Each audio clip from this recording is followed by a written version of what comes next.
Thanks for joining me here today on our Conversations with Cabral, where our special guest of the week is Dr. Andy Galpin.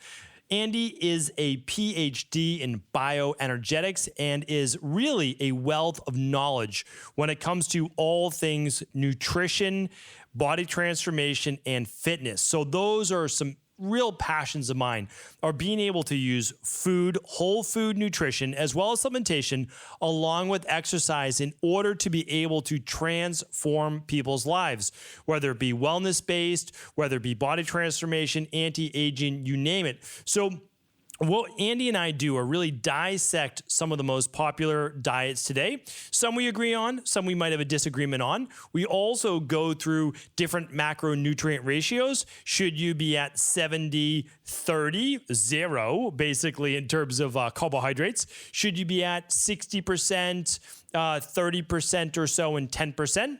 Should you be at 40, 30, 30? We go through that a bit today. We also talk about how keto affects women. And again, Andy's a PhD, so he's coming at this from a research-based perspective. So it was nice to hear his thoughts on this too. We talk about exercise. We talk about mitochondrial health. So it was really a fascinating show. Again, I really enjoy my conversation with Dr. Andy Galpin, and also because he is straight to the point. So you're going to hear exactly what he's seen, how he feels, and it was a really great conversation. I was looking to have Andy on the show for quite some time. Excited that I was able to get him on, and I think you're going to enjoy all of his knowledge as well. Enjoy the show. Let us know what you thought. Take care, everyone.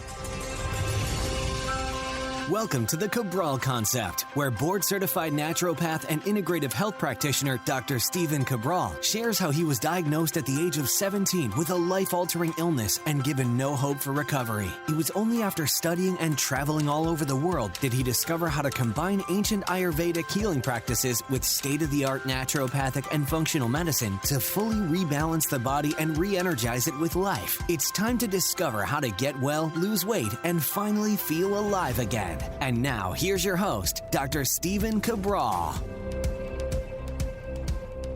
Dr. Andy Galpin, welcome to the show. It's great to have you on here today. I'm excited to be here, man. Yeah, first time I ever was introduced to your work was about 3 years ago now. Believe it or not, it's been 3 years since you were on the Joe Rogan show, unless you've been on since then. I don't remember. No, we've had some scheduling conflicts for about a year or so. I would love to see you back on there because Joe Rogan obviously has a lot of different nutrition experts on there. And I believe, in my opinion, he leans more towards a higher protein, higher fat-based diet, doesn't do as many carbohydrates. That seems to have worked well with him. But a lot of the guests that he's had on has kind of been swayed towards that side. One of the reasons, and I don't have an issue with that in certain times and places. However, for general population, I love that when you went on that show, it was not trying to promote any particular agenda, not trying to promote a particular dogma or a particular book, and just saying, this is actually what the science shows. And yes, you can make your body contort and twist into using these types of fats for energy, but your body does much better using this type for anaerobic and this type for aerobic. So first, I want to thank you for representing a good, healthy nutrition, but I would like to learn more about how you came about your understanding of good whole food nutrition and what is best for every individual. Yeah, man, I'm ready to tackle whatever stuff you got in your world. So let's roll. So when we look at general population, I know you work a lot with athletes, and we're looking at good nutrition for the individual. What is the solid balance, the foundation that you'll look at for most individuals before you start to really tweak their protocols? Yeah, so the way I explain this typically is what I call the 90%. And so that's, of course, a just made up number. But 90% of nutrition protocols are 90% the same.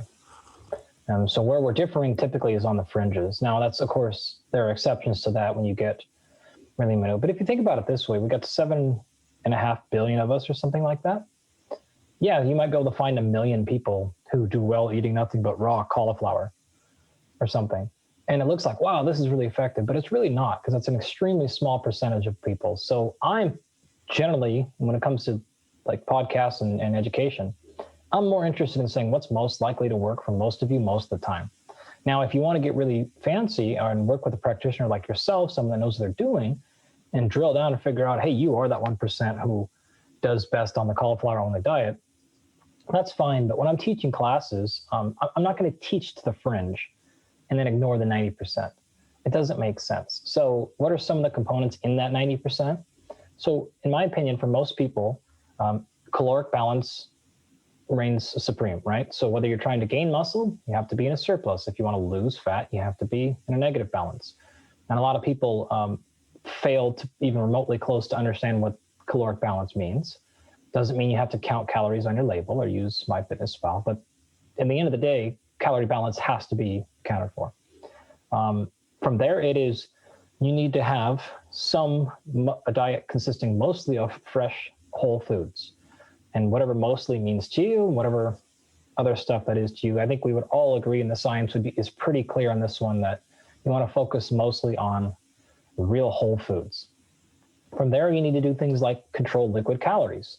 And that's not necessarily a scientific principle, but it's getting to something that is practically applicable. So that tends to be a source of, say, not feeling full, as well as extra calories. And so it tends to hurt number one principle. So that's not one of those first principle things, but again, it's something that's in my 90% because it sneaks up on people a lot. I think you have to have some semblance of quality protein intake. Your balance between fat and carbohydrate is extremely variable. So some people will do fine on 80% fat and 20% carbs, or the inverse, or anywhere in between. I'm not as concerned that we have your carbs to fat balance perfect, especially if you're not an athlete, frankly, because I don't think it matters that much. I really don't. But protein is not the case there. So people just don't do well on very low carbohydrate or very low protein diets.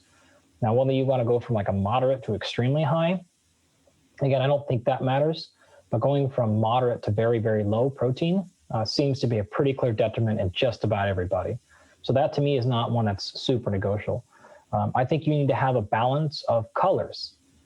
Again, whatever that balance means to you, but you need to have an array. You want to avoid eating only brown food, basically, right?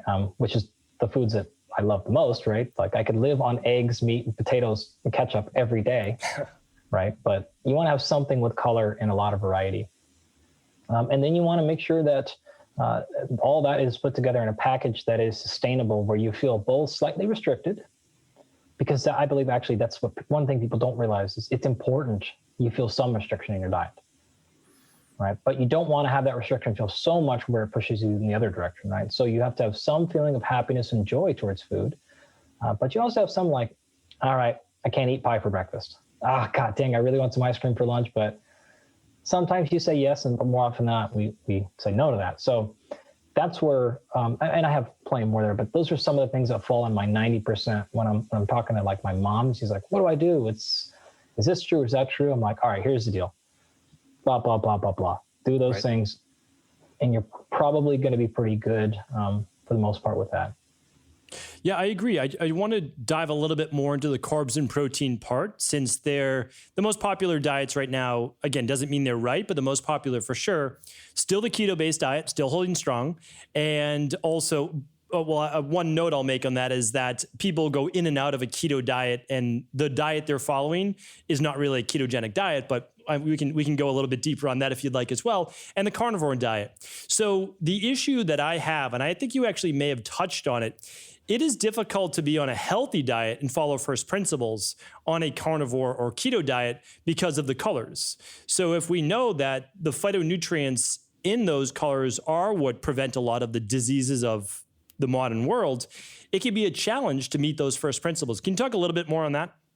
Yeah. So, I mean, I'm a huge meat fan, of course, and I'm a hunter. Like I just got back from Montana in a week. I've been hunting my entire life, right? That's all I know. Having said that, I find the carnivore diet to be one of the least interesting things that's popped up in this space in the last 20 years. I mean, I don't mean to offend you, but I don't understand why people even talk about it. I think it's so boring. Has such low applicability. I don't even know many people who could do it. You're like, oh, there's so many people doing it. Not really. And even the ones that are leading the charge are now backing off and eating more foods to it. So I don't really know anyone who's sustained that. And I don't know anyone who thinks it's actually something that is generally best practices for most people. There's 1,000 little fringe diets like that I don't see why people are so interested. I feel like if Joe Rogan didn't talk about it every third episode, it would just go away. Well, that's part of the issue, right? It's that it gets talked about on a big show like that. I agree. There's not a lot of merit to it. However, he will have medical doctors that don't necessarily have training in nutrition or real world nutrition practice talking about all the different benefits. Even Paul, I think, is backed off now. And now he eats rice and honey and other things. Like, he's given up on his own diet.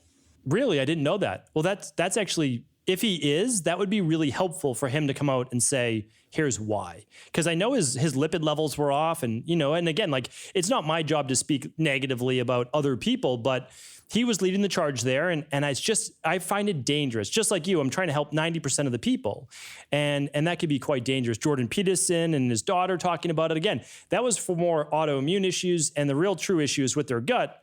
But they're saying, hey, since I don't eat any carbs, there's nothing fermentable in my diet, so I feel better. Like, that's not exactly the best way to get healthy.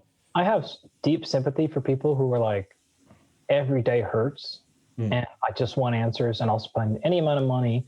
I'll change my entire life. I'll do whatever the hell it takes to get out of this pain and suffering. I've been on this for 2 or 3 or 5 or 7 years, and no one can give me a fix. And they're so desperate to just not live a life of suffering.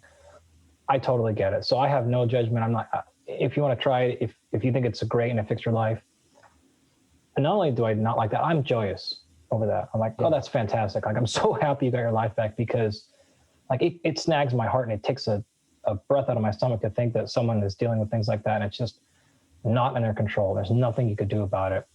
So I'm super thankful that I don't have to deal with anything like that. So I feel for those people.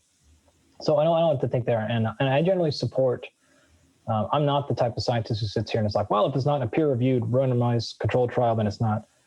I'm not that at all. And so when people talk about the carnivore diet stuff, I'm like, oh, cool, awesome. Like, I'll listen, I'll pay attention. That's really cool. And I'm excited to hear people hearing solutions. But I'm not interested in the folks who are saying that this is an optimal human diet. Mm-hmm. To be honest, after that statement, I'm out. Right. Like, it just violates too many principles. It fails on every level of logic. It fails on every level of scientific evidence. And so I'm out. Like, I'm not going to give you the time of day, because there's too much in my life. I only have so many hours I can spend. I'm not going to give it to some, but just the same thing if somebody came along and said, we're all meant to be on the ketogenic diet. Okay, I'm out. Like, you don't understand physiology. You're not being honest. Or again, you're violating and you're twisting every single piece of evidence out there. It fails on teleology. It fails on these different layers of evidence that I can expound on if you want. But so I don't like the extreme things like that if they're being claimed as general solutions. If they're being claimed as like, wow, I'm a weird case, I'm not the normal, and this helped me, then I actually support those things, because there are probably hundreds of thousands of people like that where that may actually be a solution. But you need to differentiate those things. And another way to think about this is I'm a huge advocate of people making sure that their confidence in their claims is at the same level as the evidence. Mm-hmm. So if you're like, hey, I don't know, I've had all these problems and I did nothing but drink grape juice all day. I did it for 3 months and I feel amazing.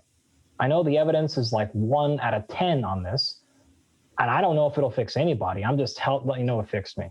So you're saying I don't have any confidence in this as a global solution. So your confidence is very low, mm-hmm. and the evidence is very low. Fine.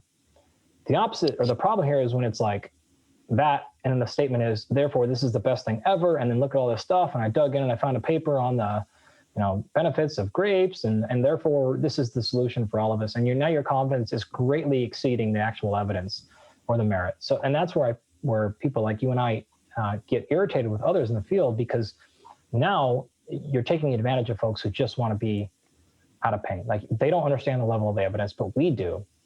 And you're being disingenuous and dishonest. So that's where I generally have a problem. And as long as folks avoid that, I don't care. I mean, I'll even support their stuff. I don't really care at all if you're just saying like, hey, we don't know what's going on here. I tried this. And if you have these same symptoms, maybe try it. Maybe you feel better. I'm fine with that too. Yeah, absolutely. And it comes down to honesty. I mean, that's really what it's about. And so your average person going on a chat thread and saying, I started to add a half a teaspoon to apple cider vinegar to my water after a single meal, and this, and this happened. great. You're just saying like, hey, as a one-off, this worked for me. Maybe you want to give it a shot. Seems like it will not have a lot of side effects the other way. So give it a shot. But in my industry and a lot of my colleagues, I'm not an MD, but a lot of my colleagues are MDs. They don't have a lot of nutrition training. They see the keto diet talked about. They might have tried it themselves. They lost some weight. And then they start recommending it just ad hoc to anybody. That's to me, is dishonest, and they are actually just uninformed about these first principles. So I don't necessarily want to come down on anyone or the ketogenic diet in general, because we use it in a 3-week approach basically to a lot of our metabolic reset programs, but then we transition off of it. So what I'd like from your science background is to say, not against anybody, but here's why it won't be the best for you long term. Like, here are some of the more honest approaches. It works for this, could work great for brain tumors, right? For certain types of cancer. But we also know certain types of cancer, like melanomas, they seem to have an affinity for lipids. So it's like, it's not a one for all. So I'd love to hear some of your takes on it, because my community's always heard from me. I want to know your takes. Yeah. I actually think people can live just fine on a ketogenic diet the rest of their life. I don't see any reason why that puts you at a significantly greater risk, health risk than a non-ketogenic diet. So at best, I'd say that's probably about a wash.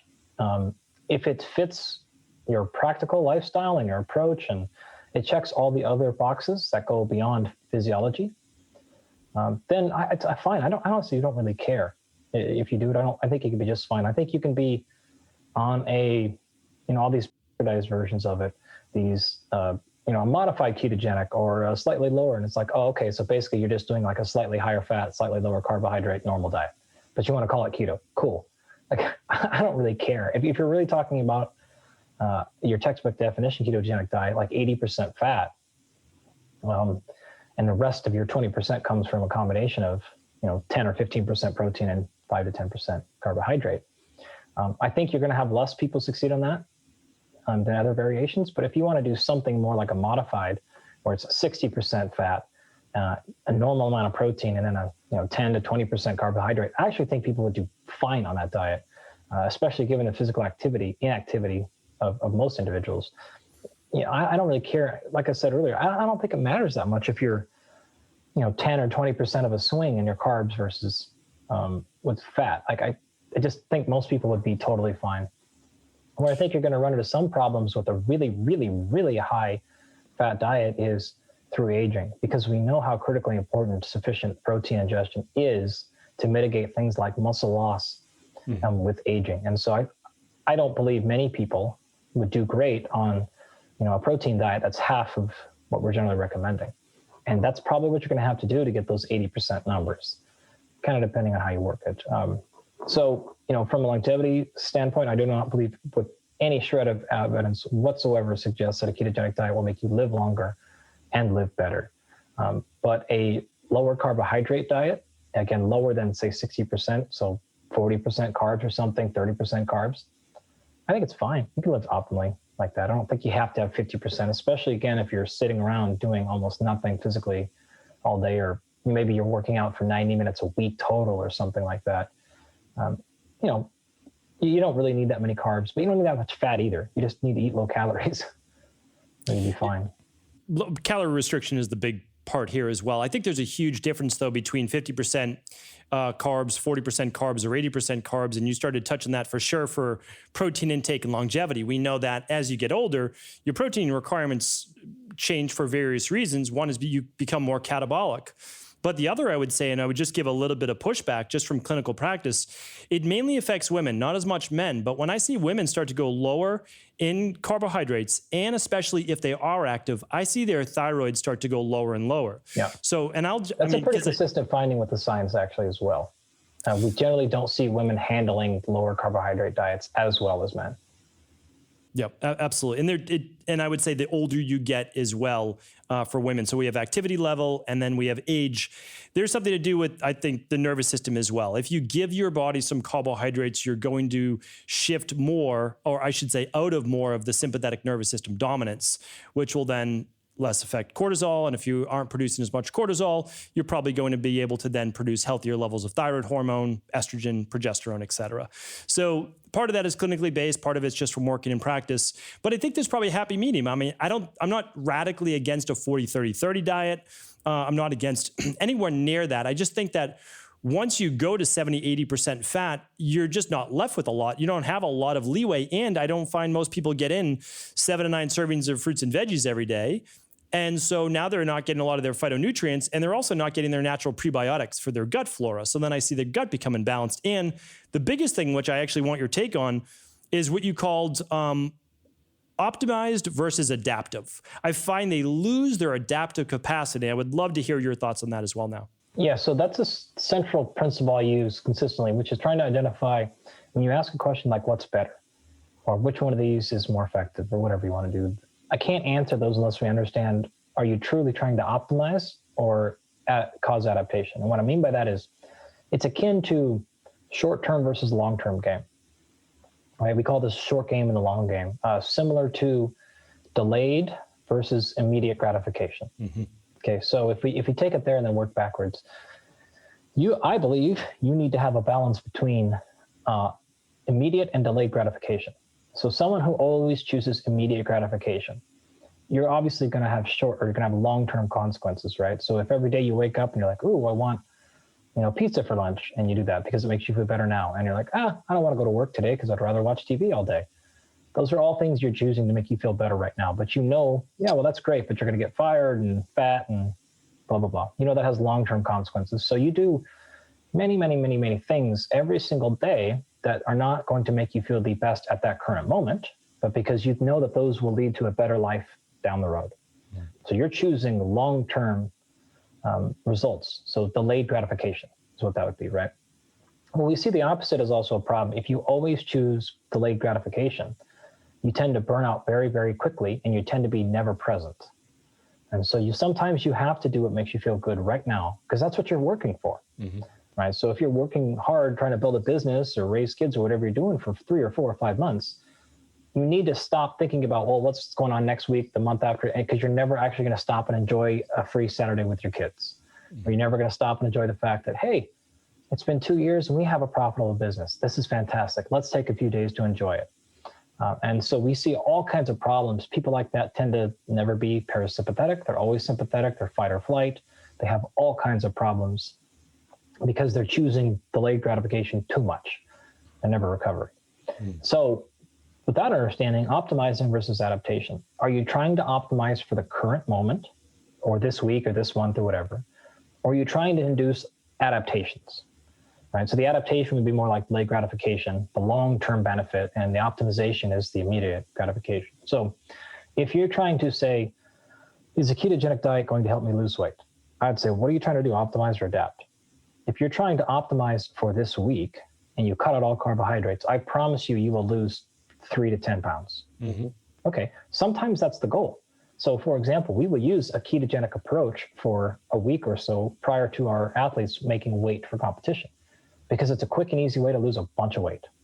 And then we put that weight back on by refeeding carbohydrates, and then they go compete.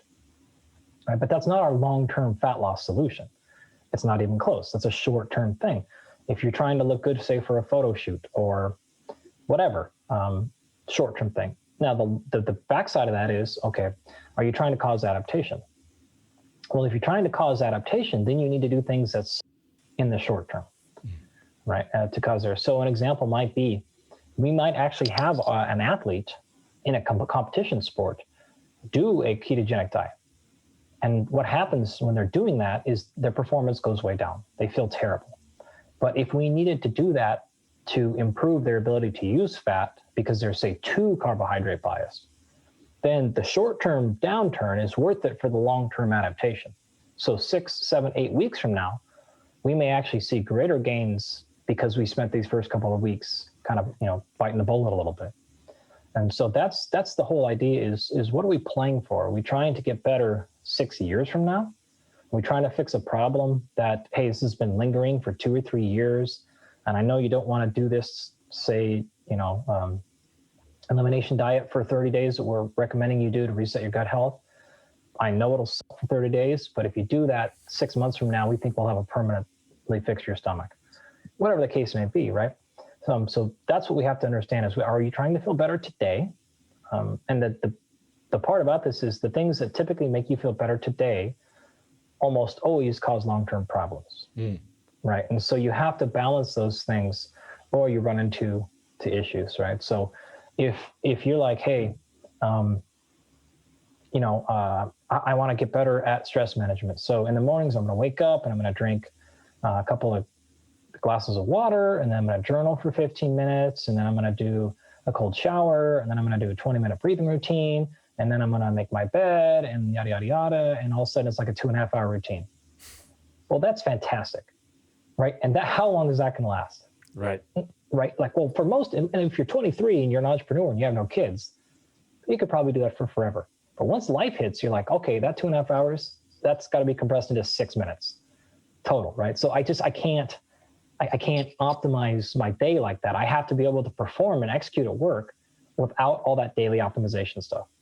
So I have to have my best day without my morning breathing routine. I have to have my best day without being able to eat my perfect breakfast, without being able to do a workout in the morning because I woke up and my kid was sick and woke up 2 hours early or whatever. I keep using these kid references because I got 2 little ones, and this is like what I've been dealing with for the last couple of years, right? Okay, all the stuff that I typically need to do to have an optimal day, to have my optimal cognitive function, to feel the best. Okay, well, I have to be able to also perform when that doesn't happen. And so what happens is you lose resiliency, and you have to be very, very, very cognizant of pushing towards sensitivity versus resiliency. So the more sensitive you get on some things, that means you're less resilient. And so it's a similar idea. You want to balance being sensitive versus resilient. And I could go on with examples of that if you want, but that's a general concept. Well, I mean, and it makes a lot of sense. I mean, one of the big things that I see a lot too, and I do my best to help with, is the reference point of hermetic stressors. So you want to be able to stress your body, but not necessarily like somebody else's, because your body may not be ready for that. You work with some elite athletes. They could train 6 hours a day. Some people can't train for 6 minutes. Like they couldn't do 6 minutes of 20 seconds on, 40 seconds off of sprints, or they'd be just totally gassed because their body is just they're not able to handle that. So it's like you have to work to your level, but the goal is to buffer stress. And so for me, 1 day a week of a fast. So it's not every day of doing 16 hours of depletion, whatever it might be, but I can do a 24-hour fast once a week, and I want to eat. There is that restriction. Like my body wants that. It knows that it should be fueling itself. And if there's a day where I don't feel up for it, I don't do it. But my goal is to make myself better under pressure. And now it's even taken it to that next level. Again, just for me personally, is saying, can I work out while fasted? And I'm now to the point where my body's strong enough where I say yes. And there may actually be some mitochondrial benefit from that, where I want to talk about that a little bit later in the show. But I want to stick with nutrition just for a moment. And it's the body's ability to handle both carbs and fat, and I would say protein. Most people do fine at handling protein except for digestion. Like they can handle protein. So we're talking about carbs and fat all the time, essentially. So what I say to people, and you had a great video, and I'm going to link it up actually in the show notes today. The video was something about, you were holding a banana. It's like, does fruit make you fat? And it was only a 4-minute video. And I want more people to watch that because it's 100 calories. I would love for you to share your thoughts on that and why not eating fruit is one of the craziest things. And if you can't eat fruit, like if you literally have a piece of fruit and you gain weight the next day, that is a metabolic issue. Like there is an actual hormonal issue going on in the body if you can't have a piece of fruit. So if you could share that, that would be great. Let's go back to that resilience versus sensitivity issue. So let's say you're really concerned about your body's glucose response, and you went out and got a Freestyle Libre and you got a continuous glucose monitor and you plugged it in your arm. Mm-hmm. And you're like, man, every time I even smell a carbohydrate, my blood glucose, which is normally say 80, jumps to 135. And that's generally higher than what we would want it to be, as a response to all feeding. All right. And you're like, oh my gosh. Okay, so you have 2 choices. You can avoid carbohydrate like the devil. Now, by doing that, are you becoming more sensitive or more resilient towards carbohydrate? You're actually becoming extremely sensitive now, because if you give yourself less and less carbohydrate, in this case, let's say it's a banana, let's say it's fruit in general. Well, by not giving your body that insult, it literally down regulates the digestive enzymes in your stomach that break down that particular fruit. Whole host of other things. And so you actually become less resilient towards that thing. So you think you're doing something that's better by avoiding that food because it's a bad food for you, when all you've done is actually reduce your body's ability to deal with that insult. And so the next time you have a little bit of carbohydrate, say instead of one banana, you have a third of a banana, but because you have a tenth of the ability to handle it now, that third of a banana now shoots you back up to 135 or 140. And so all you've done is made yourself incredibly sensitive to carbohydrate. And the only solution to that is to take more carbohydrate away, take more, and you're like, oh my gosh, I'm not fixing my problem. I need to go full keto because I just can't handle carbohydrates. No, you can't handle them because you're not used to it at all. It's just like if I said, hey, you worked out yesterday. Yeah. And did you get sore today? Yeah, I was like sore, like maybe 3 out of 10 on a scale of 1 to 10. Okay, great. Well, geez, let's not work out again tomorrow and see what happens. Oh, you wake up, I'm only 1 out of 10. Fantastic. Well, I guess the solution to keeping your soreness low is to go to no exercise period. Now, when I say it like that, you're like, well, okay, it's obvious. Right. But why wouldn't the same logic apply to carbohydrate? It does. So you have to actually train, and in the exercise example, what you want to do is keep exercising and start to become more and more resilient to that. Let your body figure out how to deal with that stress. What will happen is after a few days, maybe 2 or 3 workouts alone, now all of a sudden, instead of getting 3 to a 10, now you're back to 1 out of 10 with that exact same workout. Now all of a sudden you can eventually double, triple the amount of work you do and still only get you to a 1 or 2 on that scale. The same thing would be the carbohydrate. So instead, if you start working with that carbohydrate and eating more bananas, what you'll actually see is instead of that going to 135, it may start jumping to 130, 125. It may stay the same. I mean, it depends on a lot of factors here. But theoretically, it may actually start going down if you're not used to having that banana, because your body will learn to handle it and digest it well. Processes. So some things you want to drive towards sensitivity. For example, alcohol, right? If you're like, man, I get hungover after 3 beers. That's not the worst thing ever, right? Now, if you're like, man, I stopped drinking entirely, and now I had 1 beer last night and I feel kind of crappy today. Yeah, you've gotten really, really sensitive to it because you haven't been exposing your body to it. It's downregulated the alcohol dehydrogenase, and now you feel the effects of 1 beer. And you may think to yourself, okay, is that good or bad? Well, I don't know. If you want to live a lifestyle where you can't have 1 alcoholic drink without feeling hungover the next day, fine. But for me personally, I'm actually like, I make sure I drink alcohol somewhat regularly, like once or twice a month, because I like it. And if I don't, I feel terrible after 1 cocktail, 1 beer, 1 glass of wine. And so I want to make sure I'm like, oh, let's get 1 thing in. And if I do that, then I can usually have, a couple of drinks every once in a while, and I won't feel super terrible the next day.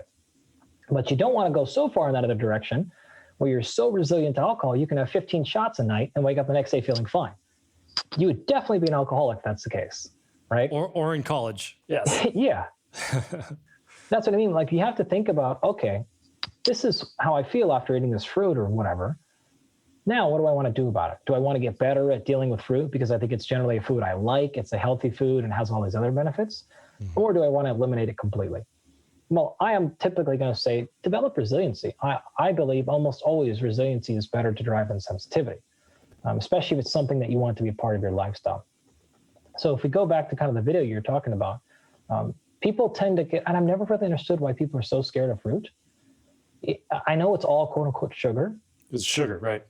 But it's not the same type of sugar that you think it is. And number 2, it turns out we've been eating carbohydrates, we've been eating fruit for a long time.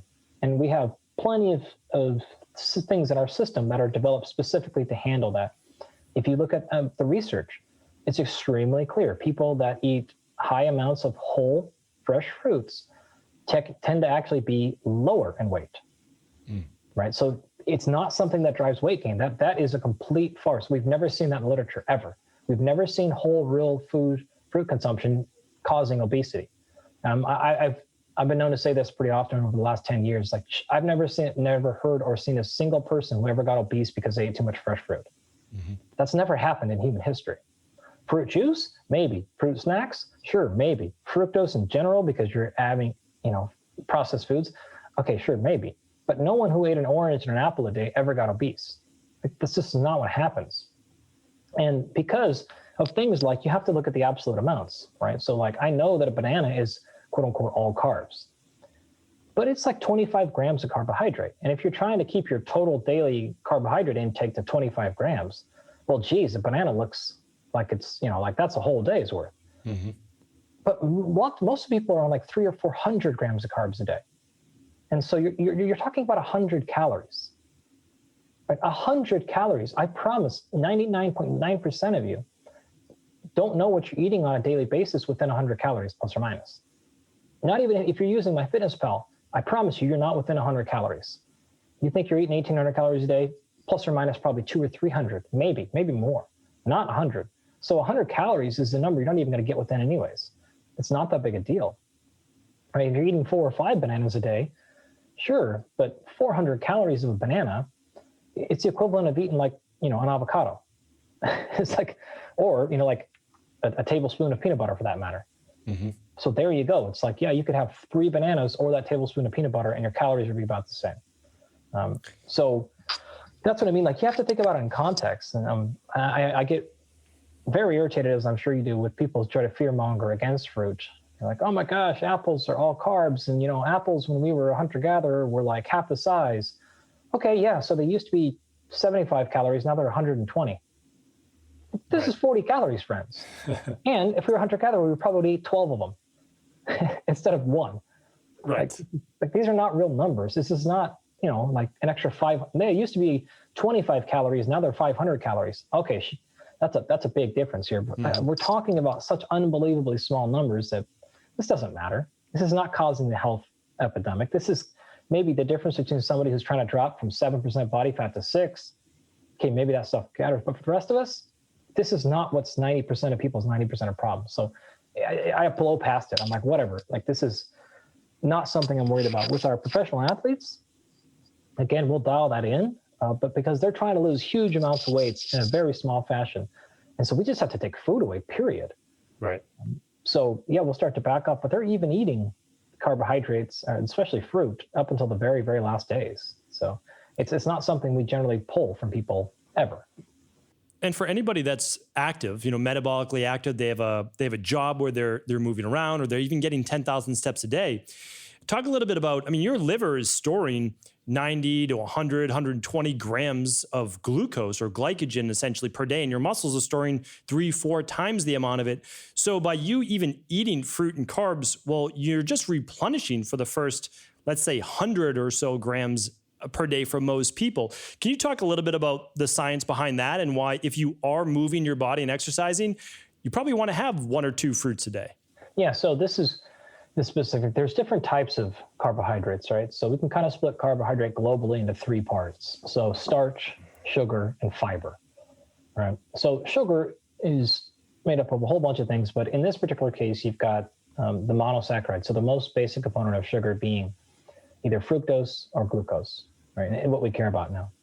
Now, another thing that people fearmonger with fruit is they say, well, fruit is made mostly of fructose, and fructose has to be digested and processed in the liver. And then its primary endpoint from there is to be turned into fat. Therefore, when I eat fructose, it gets stored all as fat. Mm-hmm. And that's just a strong manipulation, a gross, poor explanation of metabolism. So part of that's true, but the second part is a lie. So, for example, if you are in a negative caloric balance, eating fruit will not magically make you fat because calories are negative, right? So it doesn't really matter that the fructose is going to be processed in the liver and then turned into fat, because what's going to happen is any of the glycogen that you use in your muscle or in your liver, for that matter, will be restored first. Mm-hmm.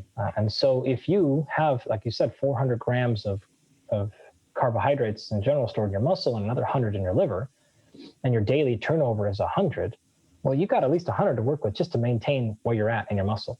And you're not going to preferentially take carbohydrates and store them as fat if your body needs to restore its own carbohydrates. That doesn't make any sense. Like, it would basically say, we have carbs, we need to replace carbs, let's go there first. If there's overflow, now what will happen is we'll down-regulate fat burning, right? And so you'll stop burning as much fat. But if you're not in a caloric surplus, then that doesn't happen. So you have nothing to worry about. In addition, your liver functions as your backup supply to keep blood glucose levels. So you've all heard of blood sugar levels, right? If your blood sugar gets low, you start to feel poor. And that's because the brain uses blood glucose as one of its primary, not its only, but one of its primary fuel sources. And so it likes to maintain a few things in your body like pH, blood pressure, and blood glucose pretty much at all costs. So if you start to exercise and you start to burn the sugar in your muscle and it starts to get low, it'll start taking it from the blood. But then the blood glucose gets low. Well, the easy way to keep that standardized is to then take the glucose, and I'm using the wrong terms intentionally here just to make it simple for listeners. Right. It'll take the glucose in your liver, put it in your blood so the blood actually stays the same, right? Because again, you want to maintain that number. And if you go up and down in the amount of carbs in your muscle and your liver, it doesn't really care as much. It doesn't want the numbers in your blood glucose or the numbers in your blood fluctuating. So let's say you did that and you stopped your workout or stopped whatever you're doing. And now the level of carbohydrates in your muscle and your liver is a little bit lower. Well, if you eat that piece of fruit, the first thing it's going to do is go to the liver, like you said, fructose does, and it's going to replenish the amount of fructose in your liver. Not fat if it's reduced. It's only going to contribute to fat if you're in a total caloric surplus. Mm-hmm. So you have nothing to worry about. And then again, there on top of that, you're talking about a few grams, like 5 to 10 grams. This is so negligible. It's ridiculous. So compared to one bad meal on the weekend, you could bring in an extra 300 or 400 grams. So the extra 5 or 10 grams you got during the week every day, it's going to pale in comparison to 2 or 3 bad meals, like one night out of nachos and 4 beers. That's a wrap, son. It's not even close to what you had in the fruit. So the numbers are just not very relevant with fruit unless you're eating absurdly high amounts. Which happens to no one, unless you're juicing all of your apples and oranges, which can be an issue, just juicing all of your fruit instead of just juicing veggies. People can go overboard. But again, if you're doing that much fresh juice, you're probably not going to stray in a lot of other areas of your diet. You're probably a pretty healthy human being. And I would say too, it's always about fructose. People saying this and that. Fructose, for example, your example in a banana, 25 grams, 27 grams or so of carbs, 6, 7 of that is fructose. You're not talking about the entire thing. So yes, there's going to be fructose. Exactly. And so that argument too is it's fractional. And we're talking about a banana. If we're talking about, even lower glycemic fruit and berries, it's going to be even less of the fructose, but it really is it's restoring your supply. So a bigger part of this is also moving your body. And I think that you have a lot more adaptive flexibility with your diet if you move your body. And so that's where I want to shift to next is diet absolutely matters. And you need to be really dialed in if you're sedentary. And even then, you're still not always going to be healthy because the human body was meant to move. It was meant to sweat, all of these specific things. So let's talk more into the exercise field, which is one of your specialties, and talk about, I know that we're going to work up to it, but for the average person, for that 90% of people, what's the minimum requirement that they should be doing for both anaerobic, which is like weight training, whether it's body weight or not, and aerobic training? How do you look at that? Yeah, so I don't break it up like that. I think about it in terms of the insults I believe your body needs to have, say, per week. Now, there's an article I wrote for XPT Life, where I cover all this stuff and I give a couple of samples that you can go look up. One's like I think 2-day-a-week sample, and one's like a 3 or 4-day a week sample or something like that. So I'll link those up for sure as well. Yeah. And I think it's XPT Life is the website. But so I think about it this way. It's really important that you do something that requires your body to sustain consistent effort over a decent amount of time. So if you want to call that cardio, I don't care. I don't like that term for a bunch of super nerdy science reasons. This is something that is 30 minutes. If you need to start at 20, fine, but 30 to 45 to 60 minutes of sustained effort. I'm not talking intervals. I'm not talking up and down. You do not take a break for a minimum 30 straight minutes. Whatever you're doing, swimming, you want to push a sled, You want to run, jumping jacks. I don't really care what you do. Just don't take a break. It's not up and down. There's no rest intervals whatsoever, or no rest at all. You can change the variation, but you never get a stop. Okay. You also then need something that takes you to a maximum heart rate. Okay. If you want to do 30 on, 30 off, I don't really care. If you want to do a minute on, minute off, doesn't really matter to me. You want to do 5 minutes on, 5 minutes off, like a classic 800-meter repeats or 1 mile repeats, cardio, kickboxing, CrossFit class. I don't really care, but the heart needs to touch its maximal or close to maximal capacity once per week or something like that. You need to do something that requires you to move as fast as you can move. So this is maximal speed stuff. Power is close, but something that requires you to move maximal speed. You need to do something that requires your body to move at a maximum force output. And again, when I say maximum, I don't necessarily mean 100%, but maybe 90%, 95%, 70% is not going to cut it, right? 80% probably doesn't cut it. So it's got to be 90% or plus. 95 would be better. So again, this could be a leg press machine. It could be, push-ups, could be, body weight squats. If that really is close to your maximum leg strength, whatever the heck you want it to be. Again, push a sled, drag a car, I don't really care. And then finally, something that drives and stimulates muscle growth. And so this is something that is closer in that, like, say 40% to 85% of your maximal strength range, but you repeat it for, say, 5 to 25 repetitions, okay? And you get most of your muscle groups involved in that. So those don't have to be separate workouts. They don't necessarily have to be, quote unquote, every week. It could be every 2 weeks you do something like that. You could combine a lot of those together. So you could do maximal speed stuff and then take that to fatigue and get your heart rate up. You could do a speed work and then do your cardio after that.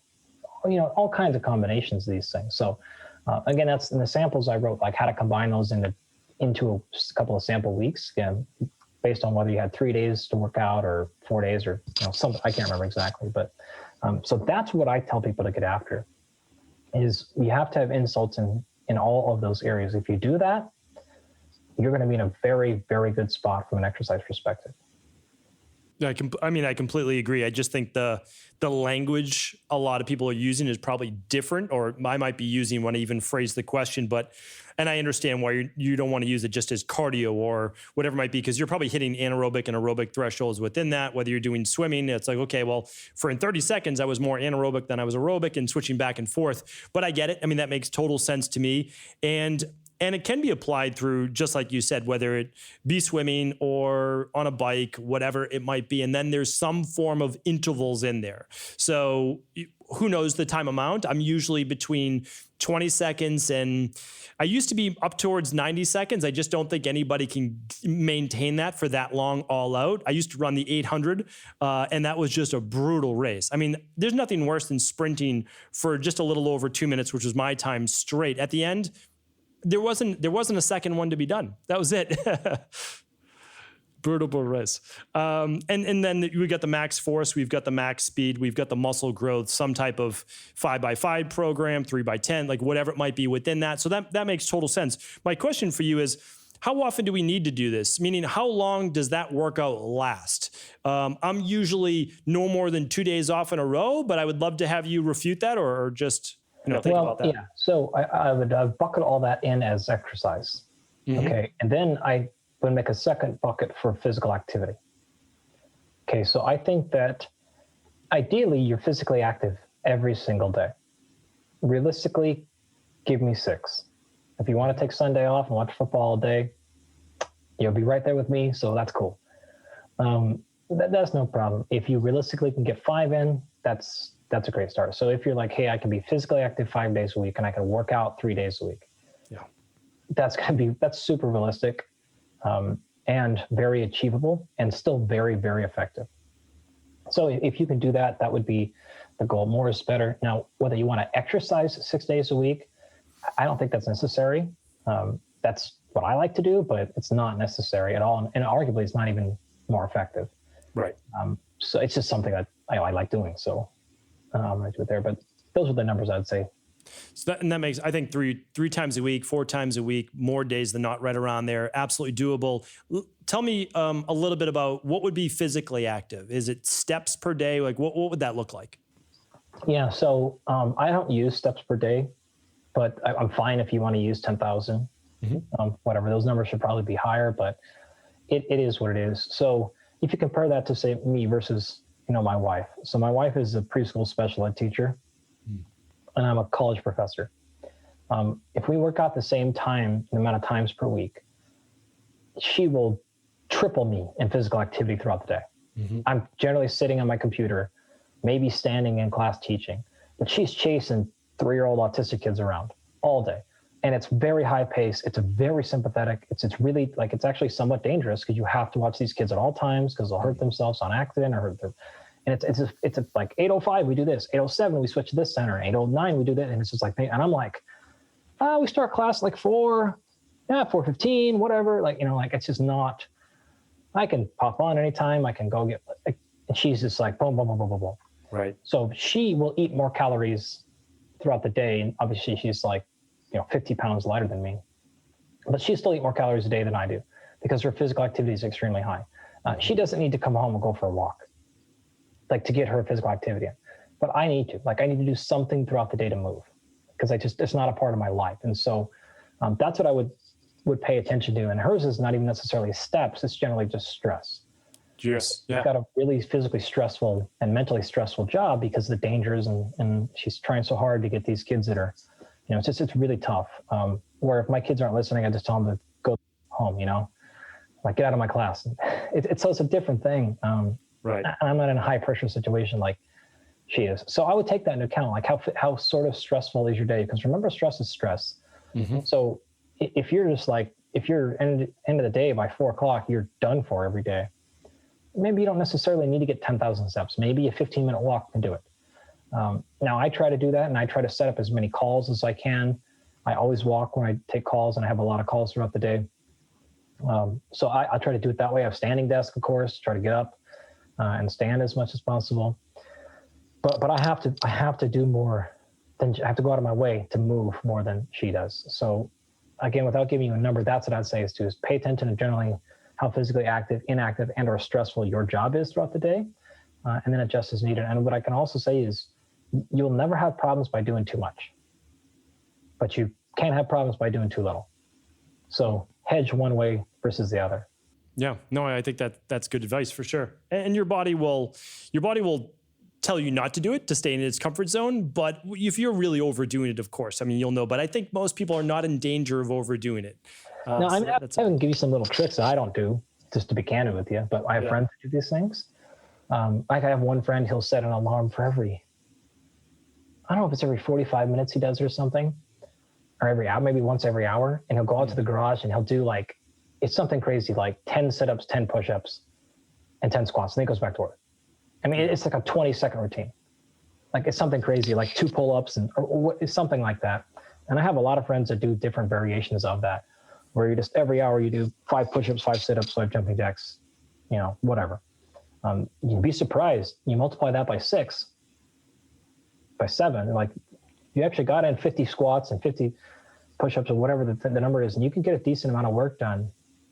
And I know he does that pretty specifically on days that he has his kids or whatever, or he's got to watch him for his wife or something, and he knows I'm not probably going to get to exercise today. And so he makes sure that he hits that thing. And so again, he'll get 100 body weight squats, 50 push-ups, blah, blah, blah, in throughout the day. And it's pretty good mentally too, to kind of refresh yourself. So you can do little strategies like that.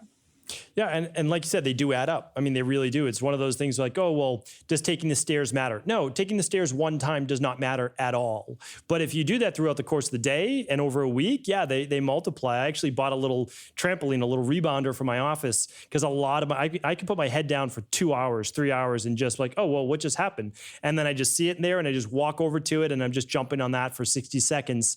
And for circulation and just like you said, brain health, just getting a little bit of oxygen, getting out of that sympathetic nervous system dominance, it goes a long way just to break up your routine. And it can make you a little bit more, I guess, metabolically flexible. You'll burn some calories. So now you can actually eat some of those carbs and other foods that you want. Yeah, and it's super effective at regulating blood glucose.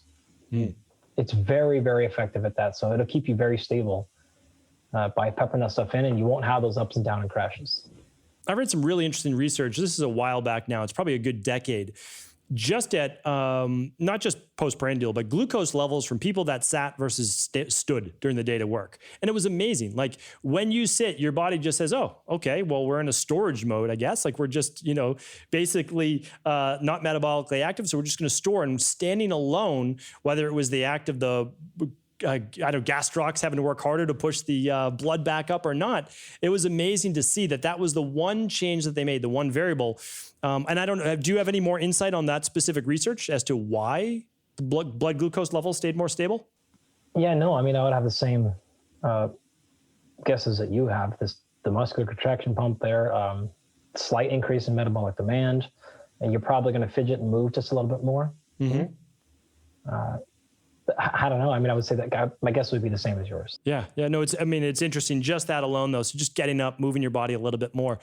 Last topic I really was interested in hearing your thoughts on was mitochondrial health as we age. So a lot of people listen to the show, they're in their 30s, 40s, 50s and beyond, interested in saying, well, okay, mitochondria is great for energy, but what about in terms of health, diet, exercise, like all the things that we need? And what are some of your tips in that specific area? Two things. Yes, it's pretty true that the mitochondria had a significant impact on overall health and wellness. And what I'd say though is it's not that different from everything else. So it tends to be something we like to focus on research-wise because it's pretty easy to get a hold of, like scientifically, right? So and we know that it has such a profound impact. I mean, it is metabolism, basically, right?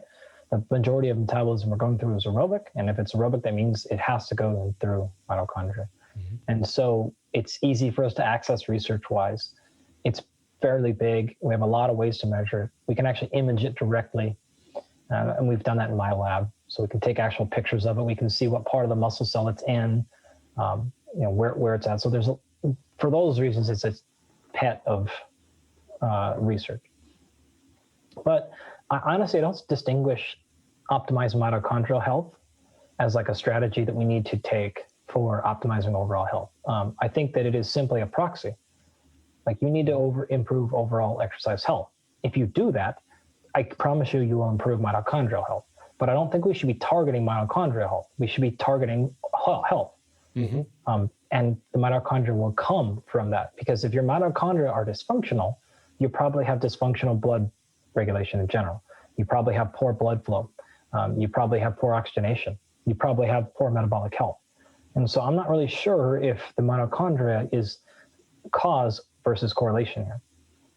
Is it driving a lot of things, or is it just there because everything else is poor? So the exercise prescription I gave you earlier, in my opinion, is exactly how you handle it. And that's why I differentiated those energy systems. So sustained effort is very important for overall mitochondrial function. And we see both the number and the size of the mitochondria improve pretty rapidly with consistent exercise training. And by that, I mean like that cardio, that steady state stuff. We see also it responds to the interval-based training. And so in my opinion, if you want to optimize that, you need to do both. Same thing. We see that if you challenge the muscle directly, we have both systemic and local adaptation. So local being the actual exercising muscle, say your hamstrings or your quad. But we also have systemic, meaning everyone in your system. So we need to do things besides, I lift with my upper body and then I run for my legs. Okay, better than nothing, but you need to do conditioning for your upper body as well, because you're not doing cardio for your upper body, and you need to do the lifting for your legs, because those will give you a more well-rounded mitochondrial adaptation.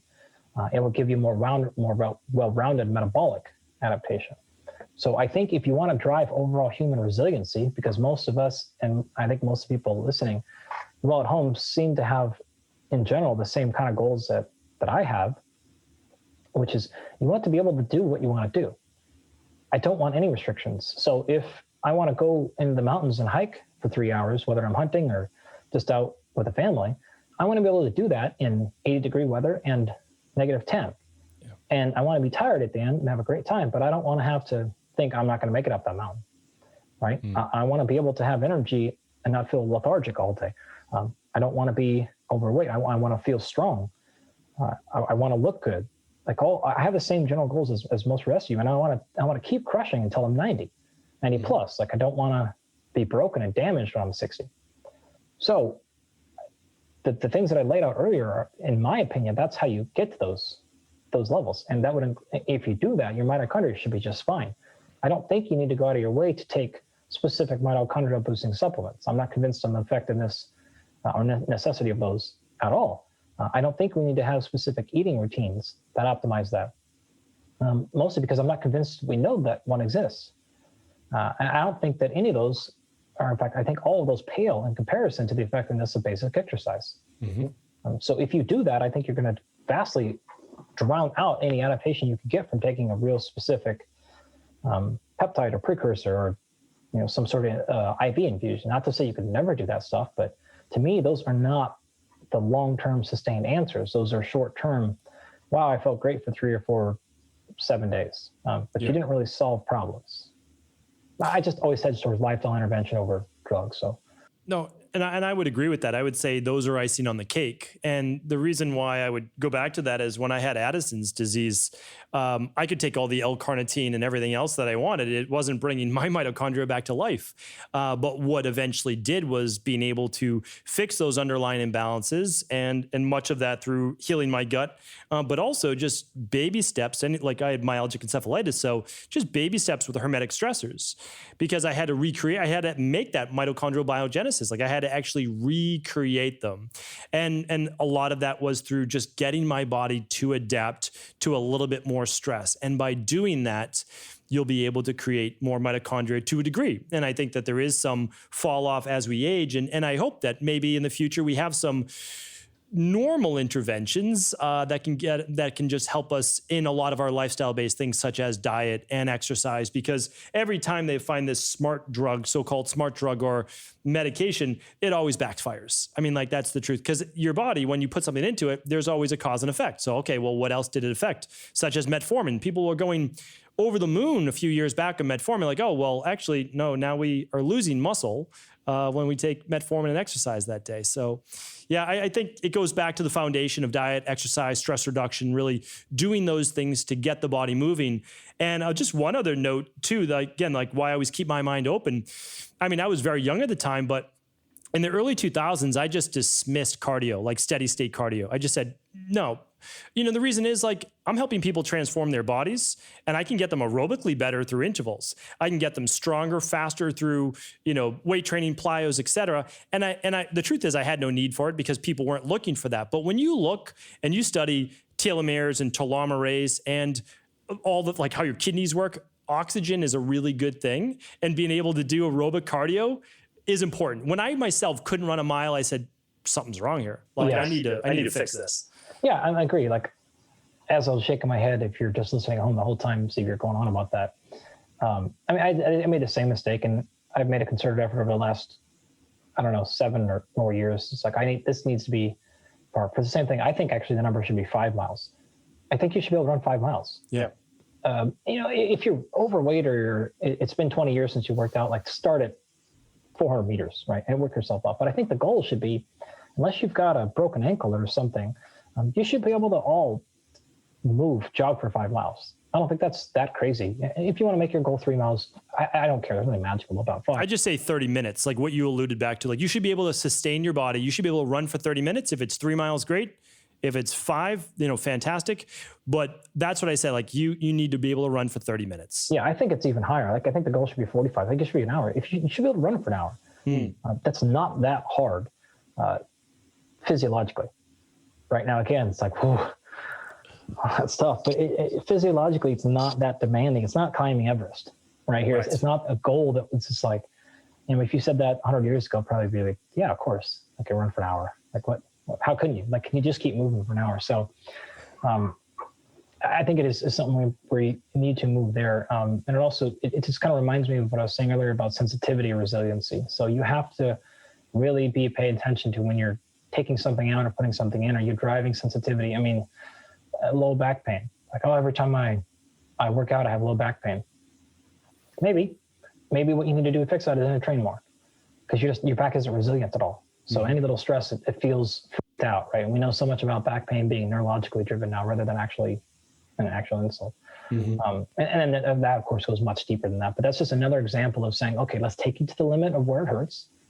Let's do a little bit less than that. And let's see if we can do that. Come back tomorrow, not in pain, great. Let's do it the next day. And then we'll just build, and then we'll try to push that level of just below where it starts to hurt. And we'll eventually push that floor up until the ceiling is higher. And that's developing resiliency rather than saying, oh, I don't do squats. Why? Because my doctor said I shouldn't do it because I hurt my back in 98. All right, like it's time. Like, let's go back. Right. And now your back is incredibly sensitive to everything. So every time you tie your shoe, you feel like you've got a spasm. It's not, your back is probably not a bulging disc. You probably are just really, really, really sensitive that you need to push through that stuff. So. Yeah, that is the truth. And the big takeaway here, at least what I heard, is that basically you work from your foundations 3 days a week, 4 days a week or so of exercise, trying to get into all your whole foods. And if you need to, every once in a while, you work on the fringe. Like, you can do things, whether it's you're working with athletes and you're helping them lose you're helping them lose 10, 20 pounds maybe in a day or two because of, weight loss. Well, that's way out there in the fringe. But for your everyday individual looking to get healthier, be healthier, you really want to stick with foundational scientific principles. I mean, these are based over many thousands of years, and now we have the modern science to back that up. Everyone thinks they're the unicorn. Yes. Everyone thinks, oh, I'm the special case that needs that. And I'm just telling you, you're not. you're most likely not. Everyone thinks they're the person that needs, the next level gut testing, and everyone thinks they've got a gut problem. Maybe. Most likely not. Well, I shouldn't say most likely not. I'd say it's most likely getting these base principles of exercise and diet, hydration, and sleep, it fixes a lot of those problems. So even if you had something small going on, it's very rare that I've encountered where we actually need serious gut rebuilding. It's just as an example, right? Typically, we're able to fix a lot of symptoms, a lot of issues by saying, all right, like, let's pay attention to soluble and insoluble fiber. Where are we getting from? How much are we getting? Let's start there. Let's pay attention to overall calories. Let's pay attention to high quality foods. Let's pay attention to water. Okay, great. You do that, just almost every problem has gone away. And I have had a couple of cases. I worked with an actor, Brian Callen, and he was an example of this. We probably spent 3 months maybe, like tackling these very basics. And he was convinced, I have to eliminate nightshades, or I have to like all these standard, like I Googled, gut dysbiosis, and this is what it said. I'm like, I don't think that's the case, man. I don't think that. Well, it turns out it was. It turns out actually that he actually had some a particular bacterial overgrowth in his stomach. Once we got that killed, his psoriasis went away, and it's been probably 3 years, and it's not come back. I mean, psoriasis is always there, but as long as we manage the stuff, it's like very little symptoms. When he was just plagued with stuff for months on end, and just getting worse and worse and worse, and we tried all the basic stuff, like, let's try stress management. Oh, like I'm telling you, he was filming a special. I'm like, man, this is just a stress issue. It wasn't. But he has been the exception in my entire career, where it was like, oh, we spent 2 or 3 months on actually tightening up the basics, and that actually didn't fix. It actually helped a little bit, but the problem wasn't going away. Sure. And then we found actually there was actually an issue there, and it was pretty gnarly. So I've done a lot of other testing on people like that, though, that we jump straight to that, and you're like, yeah, man, like maybe this number is a little bit high, I guess, but like that's not driving all these symptoms. You're not that sensitive to, being a little small percentage points off. He was like way off, and it just jumped off the screen. We're like, oh, okay, great. But if your testosterone is 10% lower than average or something, like that's probably not why you feel like all day, every day. Right. Like those are not, like if it's 80% off now, we're going to have a conversation. But most people aren't that way. So you can save yourself a lot of money in testing and diagnostics by starting with, give yourself 12 weeks, like handle that big stuff. Give yourself 12 weeks and let's see what happens.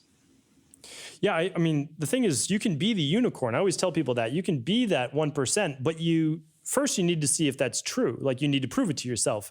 Do the diet, do the exercise, the toxin removal, work on stress. And I always tell people, I mean, I have something called the de-stress protocol. And I tell people, with all of those things, you don't need to be perfect in any one. But if you're using multiple modalities, then you can be 80%, 90%, as you said. But if you're only focused on nutrition, it's going to be difficult to overcome everything through diet alone. Like, that's a really challenging thing with physical inactivity, with, making a lot of the wrong choices, sleeping We've actually in too late. That's a good point, because we've shifted a lot of our focus onto just regulating breath. And we just found so many benefits in sleep quality, in sleep effectiveness, in training adaptations, in recovery, by just getting people to breathe properly. And so I actually spend a lot more time, so diagnostics are hydration, sleep, food, exercise, and now it's breath work. And I could argue that we're spending a lot of time starting with the breath stuff, because it does regulate things like energy. It regulates metabolic health. It regulates stress.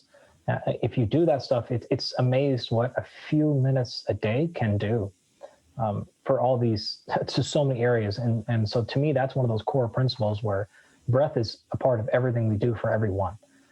It's not, oh, you're a high carb person. Oh, you're a low oxygen person. Like, nope, we're all oxygen people. So we have found Yes, we are. that is something we have really emphasized. And we found that in our lab to be pretty true as well for a couple of studies we've done. And I've certainly found it to be true in the practice with athletes and non-athletes, myself, other people, with one of the foundations that I'm a part of. We're actually going into a school. We're starting a study. We're going to do breathwork stuff in a school in Colorado for stress management stuff, with being online and all that stuff. And so I'm really excited about that. But yeah, like I said, another one of those things that actually, it ticks off all the logic boxes. And the science is actually pretty strong as well. So, yeah, I mean, I've been on the last couple of years, a big kick on that. It's like, well, how can I, like, you always want to take it to the next level. At least I do. And so I've really been looking a lot more into specific types of breath work. I've just had James Nestor on the show. I've had Patrick Buchanan on the show. I actually work with Dr. Jay Wiles. He's one of the coaches I've been working on for HRV, because with heart rate variability, I mean, people wonder why someone can get no sleep and they can drink 3 drinks a night and they don't wear their seatbelt and they're always okay. It's like, well, minus the seatbelt part of it, it's like heart rate variability. I mean, if you have strong heart rate variability, your body is just so buffered to stress. And so when I had Addison's disease, I wish I could track it back then. It would have been in the single digits or teens. Like, there's just no doubt about it. And so when I look at it now, I'm like, okay, well, here I am now. Can I improve it? And now for me, it's like this challenge. And that's the thing, is like, you have to be able to look at these other things. And I found breath work was a game changer, and nasal breathing while doing cardio, for lack of a better term, was a big benefit for me in order just to learn to control my nervous system, my physiology. You don't need to breathe just through your nose, but for me to kind of get everything under control, to do steady state aerobic cardio was big. Agreed. We've used that a lot for a lot of different things. Yeah, I super agree. Well, it's been, I could literally ask you questions all day. I want to be respectful of your time. It's been great having you on the show. What I'd like to do right now is, I know that you have a book, and actually this is with, is it Brian McKenzie? Is that the person you wrote it with, Unplugged book? I'd love to have him on the show. I've talked about him once before with James Nestor. He does a lot of interesting work with pH and breath work. And so be an interesting conversation in the future. But you wrote a book, Unplugged. Could you talk a little bit about that? Yeah, so that was Brian and I. And Brian, if you're unfamiliar with him, is a pretty well-respected, long-storied practitioner. He's a coach, so mostly in the endurance space. So he's coached a lot of world champions, Olympic gold medalists, et cetera, for over a decade, well over a decade now. And so we thought it'd be interesting to write a book from both the scientist's voice as well as the practitioner, to sort of see how these blends. And the general topic is exercise technologies. And so from his perspective, he saw these problems with athletes that are overusing training technologies, heart rate monitors, HRV, whatever you want to call it. And scientifically, I was feeling like we had the same issue. in general, we were also seeing people who were investing their resources. And by that, I mean money, time, and expectations into technologies that are either not serving them or actually potentially taking away from their practices. So examples would be people go out and spend $600 to get a Fitbit so they can track their steps. And they're so focused on that number. Number one, you've wasted $600 because they're not necessarily even accurate measures. Number two, you should have hired a practitioner or a coach that can walk you through, well, how many steps are right for you? How should we do this? You don't move well, so you shouldn't just start running. If you haven't run in 20 years, you're going to get hurt. Your low back, whatever. It's just it's an ineffective use of resources. The vast majority of people who use things like fitness trackers quit within 60 days. So in fact, many of them buy again, even despite the fact that they quit. So now you're probably $300, $600, $900, $1,200 in, and it literally did nothing.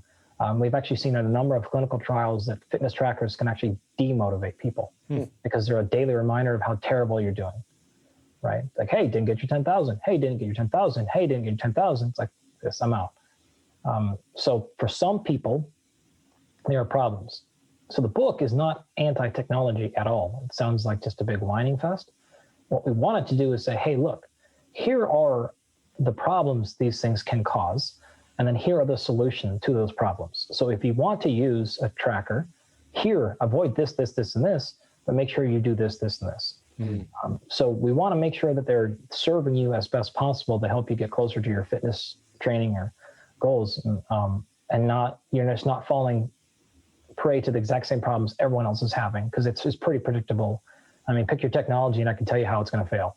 It's pretty easy. So that's what we wanted to help people manage, is how to use these fitness training technologies, or if you even need them to begin with.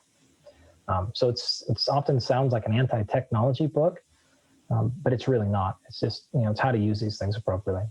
Yeah, I think that's a key thing. You do not want to demotivate yourself. And if you're doing 3,000 steps a day like the average person, you don't need to set it at 10,000 next week, because it's like, completely changing your diet or completely going keto. You're probably going to want a carbohydrate again. Like, you might want to do that. You might want to have some fruit in the future. If you want to save yourself the $20, I made a video on my YouTube, and I basically did like a 5-minute video of the entire book. So just go there if you want to get the gist. If you're still super excited, you can buy the damn thing, but most of you can get most of what you want out of that short little video. Well, I'll link up both for sure. And then you also, on your YouTube channel, you have 5-minute, about 25-minute, and think about 55-minute physiology-based videos, or not just physiology, but having to do with movement, exercise, nutrition, you name it. So really nice resource. I'm going to link that up. And then also your podcast. Tell me a little bit about that, called The Body of Knowledge. Yeah, so that's a bit different. We did 3 seasons. I'm not sure if I'll come back for a 4th, but we typically release like a season per year, and it's 6 to 8 or so episodes, and it's very topical and story driven. So it's not a typical like interview a guest, kind of do these things. So it's myself, my co-host Kenny Kane is a long time health, fitness, exercise coach, as well as a former stand-up comedian. So that's like a professional, like big time headlining guy. So he's been around a long time. His parents are in the Hall of Fame for swimming, and so he just has an extensive different physical activity background. So same kind of idea of blending the practitioner with the science, as well as his comic relief. And so we took it from different topics. Season 1 was about change. Season 2 was really about the Sherpa, people that guide you through change and then guide you back down. And then, so you can check those out if you want. So again, it's a little bit different. It's storytelling. Typically the episodes kind of weave together rather than just a bunch of one-offs. So we cover some deep science stuff. We cover some high level stuff. It's a little bit different. So that sounds great. I'll definitely link that up as well. And where can people connect with you on social media? Twitter and Instagram are the best places. If you want the videos, like I said, YouTube is easier to place that stuff. So if you want to learn more about like what carbohydrates actually are, what's a simple breakdown. If you want to learn, hey, like how many reps and sets do I do if I want to get strength, or how many reps and sets do I want to do if I want to grow muscle versus speed? All that. But basically, honestly, I teach senior and graduate level classes in sports nutrition. program design, muscle physiology, strength conditioning. And all of that course material is in those YouTube videos free. So you could basically take all those classes with me for free in any chunks that you want to. I have an 1.5 hour long video on why you fart. That always drives a lot of views.